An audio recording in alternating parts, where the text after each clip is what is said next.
Hello दोस्तों, स्वागत है आपका बिहार पुलिस टारगेट बैच के यह भूगोल के चौथे वीडियो में। जैसे कि हम लोग 1, 2, 3 वीडियो में देख चुके हैं भारत के परिचय, और भारत के परिचय में ही आज कुछ महत्वपूर्ण प्रश्नों को देखेंगे जो वन लाइनर प्रश्न है और बार बार बिहार पुलिस एग्जाम में पूछे जाते हैं और 100% गारंटी है कि यहाँ से प्रश्न बनेगा तो बनेगा। जैसे यहाँ पे पहला प्रश्न है कि जो भारत का मानक समय रेखा है, भारत का मानक समय रेखा है वह इलाहाबाद के निकट मिर्जापुर से गुजरता है। 82.5 डिग्री पूर्वी देशांतर को भारत का मानक समय रेखा माना गया है, जो ग्रीनविच मतलब विषुवत रेखा या 0 डिग्री अक्षांश से 5.5 घंटा आगे है। तो पूछेगा भारत का मानक समय रेखा कितने डिग्री देशांतर को माना गया है सर, तो 82.5 डिग्री पूर्वी देशांतर को माना गया है। और यह कहाँ से गुजरता है, तो इलाहाबाद में, और इलाहाबाद के कहाँ से, मिर्जापुर से। और यह विषुवत रेखा से कितना आगे है, तो कहेंगे 5.5 घंटा आगे है। 82.5 डिग्री पूर्वी देशांतर भारत के कई राज्यों से होकर गुजरता है, 5 राज्यों से होकर गुजरता है। भारत का जो आपका मानक रेखा है वह भारत के 5 राज्यों से होकर गुजरता है। वह कौन कौन राज्य है, पहला हो जाएगा उत्तर प्रदेश, दूसरा हो जाएगा मध्य प्रदेश, तीसरा हो जाएगा छत्तीसगढ़, चौथा हो जाएगा उड़ीसा और पांचवा हो जाएगा आंध्र प्रदेश। तो आपको पूछेगा कि 82.5 डिग्री पूर्वी देशांतर या भारत का मानक समय रेखा है वह भारत के कितने राज्यों से होकर गुजरता है, तो कहेंगे 5 राज्यों से होकर गुजरता है। पांचों राज्य का नाम पूछ सकता है, तो पूछ सकता है कौन सा, उत्तर प्रदेश, मध्य प्रदेश, छत्तीसगढ़, उसके बाद उड़ीसा और आंध्र प्रदेश। चूंकि याद रखिएगा, पूछता है, एक प्रश्न आपके बिहार पुलिस में पूछा जा चुका है कि 82.5 डिग्री पूर्वी देशांतर भारत के किन राज्यों से होकर नहीं गुजरता है। तो ऐसा प्रश्न पूछे तो याद रखिएगा, उसमें बार बार आपको देता है बिहार देता है। तो बिहार से ना कर्क रेखा गुजरता है ना आपका पूर्वी देशांतर गुजरता है। उसके बाद आगे देखेंगे हम लोग, कर्क रेखा भारत के लगभग बीच से होकर गुजरता है और यह भारत के 8 राज्यों से होकर गुजरता है। ठीक है। और उसका बघेलखंड के पठार पर कर्क रेखा और भारत का मानक समय रेखा एक दूसरे को काटती है। राज्य पूछेगा तो छत्तीसगढ़ राज्य में काटती है और छत्तीसगढ़ राज्य के सूरजपुर जिला में काटती है। तो पठार पूछेगा तो कौन सा, बघेलखंड है जहाँ कर्क रेखा और भारतीय मानक समय रेखा एक दूसरे को काटता है। राज्य पूछेगा तो छत्तीसगढ़ और जिला पूछेगा तो सूरजपुर हो जाएगा।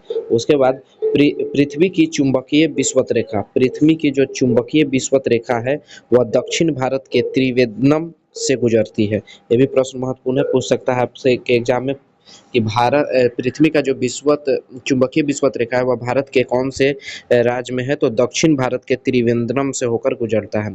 भारतीय उपमहाद्वीप में कौन कौन सा देश आता है, ये भी प्रश्न पूछा जा चुका है कि भारतीय उपमहाद्वीप में कौन कौन सा देश आता है। तो पहला भारत आता है, पाकिस्तान आता है, उसके बाद हो जाएगा बांग्लादेश आता है और नेपाल के साथ साथ कौन सा, भूटान आता है। ठीक है। आगे देखेंगे, समकोस नदी है, ये समकोस नदी है वह असम और अरुणाचल प्रदेश के बीच सीमा बनाती है। तो पूछेगा कि असम और अरुणाचल प्रदेश के बीच में कौन सा नदी सीमा बनाती है, तो याद रखिएगा कौन सा हो जाएगा, समकोस। उसके बाद है यांग याप दर्या, कौन सा है, यांग याप दरे है जो ब्रह्मपुत्र नदी भारत में प्रवेश करती है। मतलब यांग याप दरा के बीच से ही ब्रह्मपुत्र नदी का प्रवेश द्वार भारत में माना जाता है। जो जिला दारा का निर्माण सिंधु नदी द्वारा हुआ है, कौन सा, जो जिला दारा का निर्माण किस नदी द्वारा, सिंधु नदी द्वारा। सिपकिला दारा का निर्माण किस नदी द्वारा हुआ है, तो सतलज नदी के द्वारा। और जयला पाला दारा का निर्माण किस नदी द्वारा हुआ है, तीस्ता नदी के द्वारा हुआ है। 3 दारा है और 3 नदी है।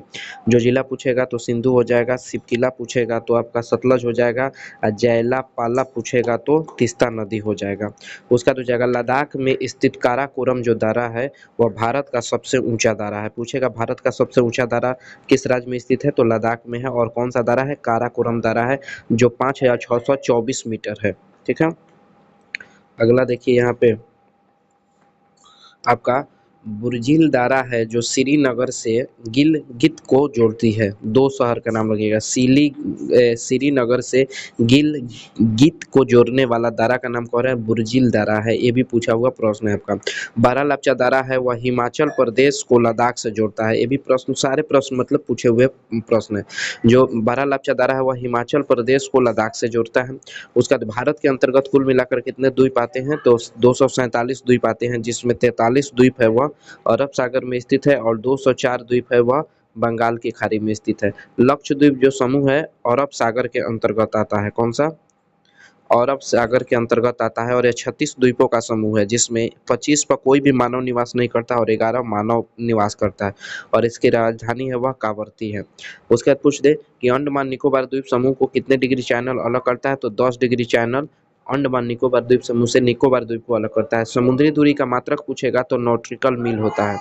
और आपसे पूछ दे कि 1 नॉटिकल मील बराबर कितना होता है? तो 1.15 मील होता है। और 1 नॉटिकल मील किलोमीटर में पूछेगा तो 1.85 किलोमीटर होगा। और कल पिछले वीडियो में हम लोग देखे हैं कि पूछ दे कि भारत का प्रादेशिक समुद्री जल कितना है? तो कहेंगे 12 नॉटिकल मील है। उसका हो जाएगा प्रादेशिक। उसका हो जाएगा संलग्न क्षेत्र पूछेगा तो कितना हो जाएगा? 24 नॉटिकल मील है। ठीक है, याद रखिएगा। Thank you. अगले वीडियो में मिलते हैं।